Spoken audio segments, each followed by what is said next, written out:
Big boss ഹൗസിൽ സായിയെ കാണാനെത്തിയത് സായിയുടെ വീട്ടിൽ നിന്നും ഭാര്യ സ്നേഹയാണ്. ഒരുപാട് ഇമോഷൻസിലൂടെയാണ് ഈ സമയങ്ങളൊക്കെ കടന്നുപോയത്. ഹൗസിൽ വന്ന സമയം തൊട്ട് സായി പറയുന്നത് നമ്മൾ കേട്ടിട്ടുള്ളതാണ്, ഫാദറിനോട് അധികം സംസാരിക്കാറില്ല എന്നുള്ളത്. എന്നാൽ ഇന്ന് സായിയുടെ ഫാദർ ലൈവിൽ വന്നിരുന്നു.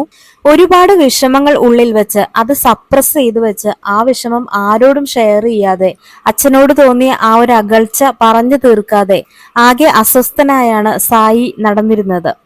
എന്നാൽ അച്ഛൻ ഇന്ന് ലൈവിൽ വന്നതിന് ശേഷം സായിനോട് പറയുന്നുണ്ട്, ഞാൻ ഓർക്കുന്നു പോലുമില്ല നിനക്ക് ഹേർട്ട് ചെയ്ത പല കാര്യങ്ങളും. അതിനുശേഷം അച്ഛൻ പറയുന്നുണ്ട്, നീ നന്നായി ഗെയിം കളിക്കണമെന്നും കളിച്ച കപ്പുമായി മലപ്പുറത്തേക്ക് വരണമെന്നും. സായി ഒരുപാട് വിഷമത്തോടെ ഫാദറിനോട് പറയുന്നുണ്ട്, പണത്തിന് വേണ്ടിയും പല ആവശ്യങ്ങൾക്ക് വേണ്ടി മാത്രമാണ് അച്ഛനെ ഞാൻ ആശ്രയിച്ചിരുന്നത്. ഈ സമയം ഞാൻ അതിനെ ക്ഷമ ചോദിക്കുന്നു. അപ്പോൾ അച്ഛൻ പറയുന്നുണ്ട്, ഞാനിവിടെ ഇങ്ങനെ ഉള്ളതുകൊണ്ട് ഫിനാൻഷ്യലി നമുക്ക് ഒരു കുറവും ഇതുവരെ ഉണ്ടായിട്ടില്ല. നീ ഒന്നും ഓർത്ത് വിഷമിക്കരുത്. നീ അവിടെ നിന്ന് ഇറങ്ങിയതിന് ശേഷം നമുക്കെല്ലാം സംസാരിച്ച് തീർക്കാം. ഇപ്പോൾ നന്നായി തന്നെ ഗെയിം കളിക്കൂ. അങ്ങനെ അച്ഛൻ സായിനെ ഒരുപാട് ആശ്വസിപ്പിക്കുന്നുണ്ട്. ശരിക്കും സായിനെ ഒരു ബിഗ് ബോസിൽ കാണുമ്പോഴാണ് ഒരു കാര്യം നമുക്കൊക്കെ മനസ്സിലാവുന്നത്. സായി ഒരു പാവം മനുഷ്യനാണ്.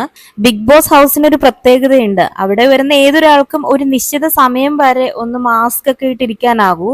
എത്ര ബലം പിടിച്ചാലും കുറച്ച് ദിവസത്തിനുള്ളിൽ തന്നെ അവരുടെ യഥാർത്ഥ മുഖം ഇതുപോലെ പുറത്തു വരും.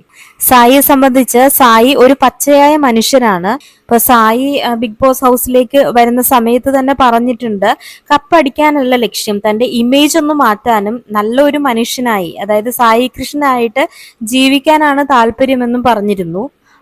അയാൾ ഒരുപാട് ആഗ്രഹിക്കുന്ന സമാധാനപരമായ ഒരു ലൈഫിലേക്ക് അയാൾക്ക് എത്താൻ ഇങ്ങനെ ഒരു വേദി കാരണമാകുമെങ്കിൽ അത് നല്ലത് തന്നെയാണ്.